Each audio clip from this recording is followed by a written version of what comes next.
Good morning, everyone. It's currently 5:30 a.m. and I couldn't sleep, so I figured, what's the best way to start your day? Oh yeah, let's read some Reddit. Hopefully this isn't a big mistake. Unfortunately, I think it might be because the title of today's story is Am I the asshole for not siding with my wife over our son's ex-girlfriend's pregnancy? Our son, just turned 16, had a girlfriend. She's 16, almost 17, but they broke up about a month ago. About 3 weeks ago, we were informed by her parents that she is pregnant. She is slightly showing. The dates line up with my son's relationship. My wife and I went into full panic mode. We waited a couple days before telling our son, who didn't know. He immediately said, It's not mine, I never fucked her. I didn't believe him as I know he is active. He did the sensible thing and asked me for protection. Hey, good for your son. However, he kept on saying that he never did it. He said he did cheat on her. I had a heart to heart with him and he is an absolute piece of shit, but I began to believe him. He said he always raps and he asked for restocks. My wife, on the other hand, still didn't believe him. Both families met. My wife started the conversation just accepting that our son is the father and was trying to figure out a solution. Funding, etc. My son spoke up saying it's not his babies and they never fucked. He was genuinely angry. Then he made a comment that I'm going to rephrase. Apparently, they only ever did a certain act which can't result in a baby, and it was unsatisfactory, so he never went any further with her. An absolute jerk, and we raged at him over it. His ex girlfriend admits they rarely did it, but explained the event, the when and where, and I will say it was believable too. I know he's a complete liar. I know he's an absolute dog, but I believe him still. My wife, however, is angry with me for playing into his nonsense. She said I'm part of the boys' culture. She said children born to teen parents are more likely to be teen parents, and we were both 17 when my wife got pregnant. She said I'm worsening the situation by not living in reality, and she is left to figure out what to do on her own. To her point, I am hands off on further meetings with the other family. I don't believe we should have those discussions until it's proven he's the dad. Am I the asshole here? Also, this is really ranty. I'm sorry, but I needed to leave off some steam. Just to add, her parents don't want to do a paternity test until after the child is born. They said it could harm the baby, but apparently it's harmless, so I don't know. So we cannot get a test done before then. Courts can't order one till birth. Wow, this is a great way to start my morning. I don't know. I'd say maybe I believe your son. I don't really know what type of person your son is, but to be cheating on his girlfriend at 16 with other women and being active again at 16, probably not the greatest thing, but he sounds like just a kid who's not very smart, So I'd believe him, but you probably should be wary. I'm not gonna read the comments because, well, they're mostly just explaining what they did, as in the kids, and that's kind of messed up. So, update one.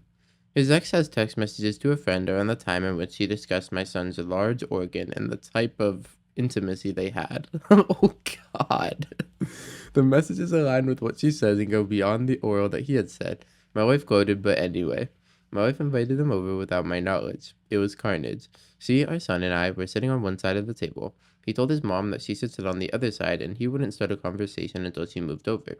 She eventually did. Our son was very quiet at the beginning. He admitted he had the mark and was large, something I never needed to know, but he maintained his stance. He started winking at his ex's mother. When she asked why he was winking at her, he said, Your husband is gayer than Philip Schofield, so I'm sure you'd like a go on my large one. He turns to his ex's dad, Philip. His name is not Philip. It's not for you, followed by a gay slur. I was speechless at it all. My wife said to my son to stop denying it. My wife started planning again. I said I'd still want a DNA test, preferably now, but immediately at birth. They stuck to birth. My son spoke up. He said that this is not how this is going to work. He told them that they get the test done now or he will refuse to get tested until he's finished college. So 6 years approximately. He said courts won't expect maintenance from a kid. And in that time, the slut who gave birth to him, my wife, will have spent so much money and will love a kid that is unrelated to her. He said hopefully that spirals the slut into a very dark place. They said they'd just court order it. He said a court cannot force him. Some autonomy thing. He seemed confident and turns out he's right. He was walking out and his mother grabbed his arm to come back in. He said, Get your dirty hand off me. He said he'd fight back if she didn't let go. I told her to let him go. He said he was staying at a friend's. He's been staying there quite a bit. I went out and said I'd drive him. He agreed. In the car journey, he said he knows I don't believe him anymore, but he didn't screw her. He said school is horrible, social media is horrible, and your wife, he didn't call her mom, is a bitch. I said, You can't speak about your mom like that. He said she's a woman that gave birth to him and minded him. That's all.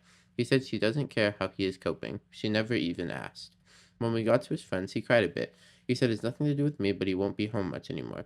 He said hopefully I'd still hang out with him. I know his friend's father from the pub. He started talking to me. I was gonna give him money because my son is over there a lot, but he refused. He said my son told him everything. He's a counselor. He said girls can exaggerate to friends, boys can lie. He said he knows my son since he was tiny and he believed him. He also said he might have more information than I do. No idea.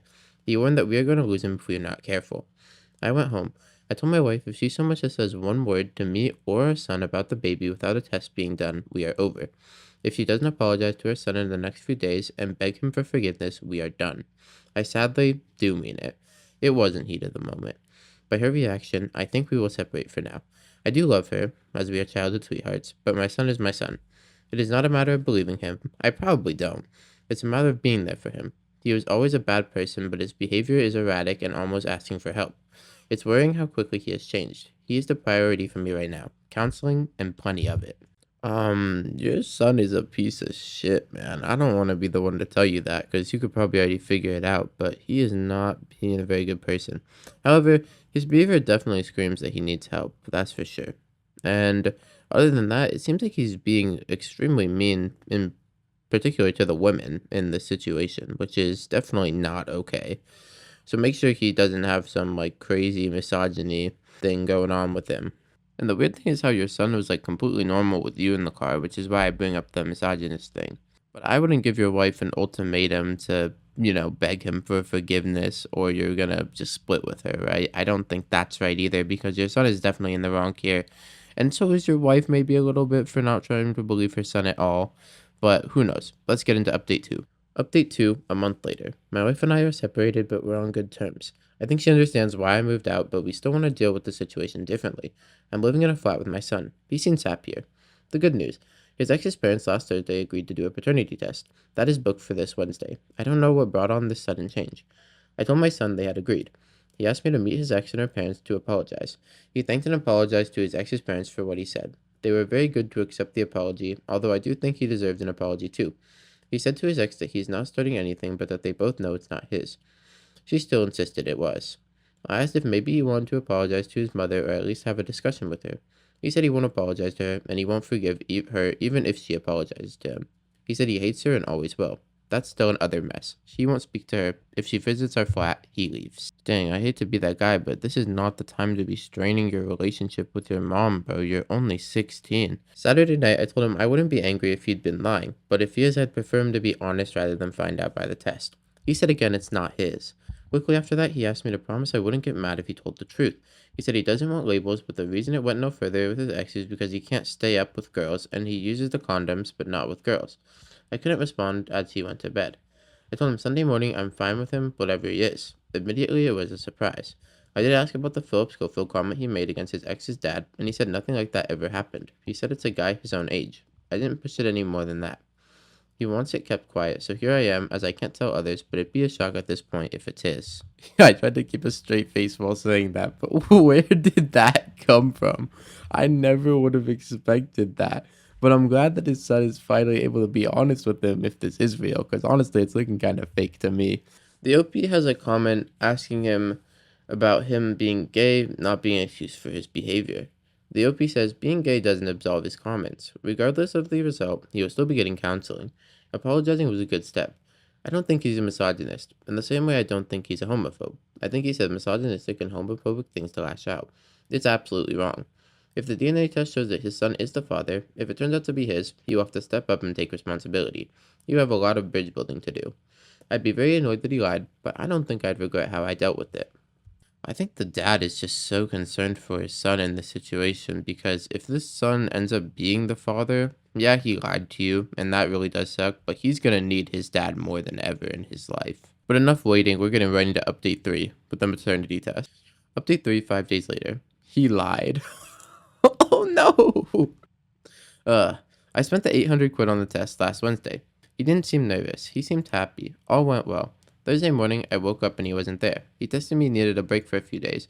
Wife rang that his ex was gone. Same message. I texted him and rang him over and over. Eventually, he video called me. His ex was there too. He said he lied about it all and that the test will probably show it's his. He told me where they are staying and they apparently want to talk about it without adults getting involved. I was wrong. He lied. My wife was humble given everything. Her parents and my wife think it might be a good thing to let them talk. They are staying in touch. I don't see the benefit in them on their own, nuts, in my opinion, but I'm so mad maybe it's for the best. I'm done here. Also, I don't think I can respond to any comments anymore. Wow, what a terrible ending, honestly. I'm glad that at least the two parents are trying to work something out, maybe not by themselves in the best way, but I think the way the dad dealt with this was the best that he could. And the way I like to see that is with my hindsight point of view, right? Everyone says, well, in hindsight, I would have done this, or if I knew my son was lying, I would have done this. But at the end of the day, the dad didn't know his son was lying, and he chose to make the best possible decision he could with the information that he had. And in my opinion, that's the best he could have done in that situation, right? I don't think I could have done any better than him. I would have probably believed my kid, although his kid wasn't a very good kid, but that's okay, It's still his son and he can choose what he wants. Anyways, that's going to be it for this story, and I think I'm going to go back to bed now. Goodbye, everyone.